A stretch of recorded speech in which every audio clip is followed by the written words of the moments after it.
বিশ্বনবী বলেছেন, ইত্তাকি দাওয়াতাল মাজলুম ফাইন্না লাইসা বাইনাহু ওয়া বাইনাল্লাহি হিজাব। মাজলুমের কান্নাকে ভয় করো, কারণ মাজলুমের কান্না আর আল্লাহর মাঝে কোনো পর্দা থাকে না। আমরা আর নতুন করে কেউ জালিম হোক এটা চাই না, নতুন করে আবার কেউ ফ্যাসিস্ট হোক আমরা চাই না, এক দল আরেক দলকে নিশ্চিহ্ন করার রাজনীতি করুক আমরা চাই না। আমরা সুশাসনের বাংলাদেশ চাই,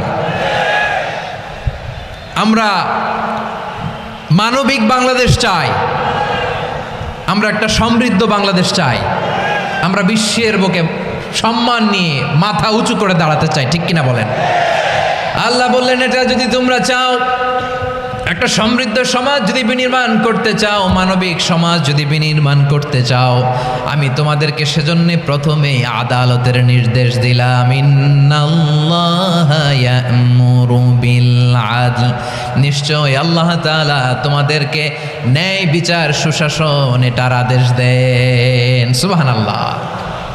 আদাল, ন্যায় বিচারের আদেশ আল্লাহ তাআলা কোরআনের বিভিন্ন আয়াতে দিয়েছেন। আল্লাহ তাআলা বলছেন, ইন্নাল্লাহা ইয়া'মুরুকুম আন তুআদ্দুল আমানাতি ইলা আহলিহা ওয়া ইযা হাকামতুম বাইনান নাসি আন তাহকুমু বিল আদল ইন্নাল্লাহা নি'ম্মা ইয়া'iযুকুম বিহি ইন্নাল্লাহা কানা সামিআন বাসীরা। আল্লাহ তাআলা বললেন, আল্লাহ আদেশ দিচ্ছেন, যে ব্যক্তি আমানতের হকদার তার হাতে তোমরা আমানত পৌঁছে দাও, আর যখন তোমরা বিচার কার্য করবে, বিচার ফয়সালা করবে, আদালতের সাথে করো। সুবহানাল্লাহ বলেন। ওয়া ইযা হাকামতুম বাইনান নাসি আন তাহকুমু বিল আদল, আদালতের সাথে করবা। আল্লাহ তাআলা বলেন, যারা জাজ হবে, বিচারক হবে, তাদের যদি বাদী বিবাদীর কারোর সাথে শত্রুতা থাকে, কারোর সাথে যদি কোনো ধরনের রেষারেষি থাকে, আল্লাহ বলেন বিচার কার্য করতে যে ওই শত্রুতা রেষারেষির কারণে আদালতের বাইরে যে অবিচার করে বিচার করো না।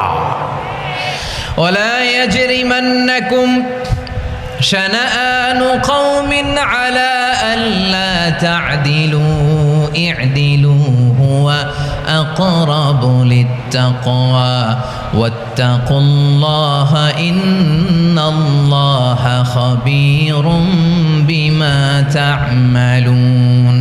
খবরদার কোনো জাতির প্রতি, কোনো গোষ্ঠীর প্রতি, কোনো গোত্রের প্রতি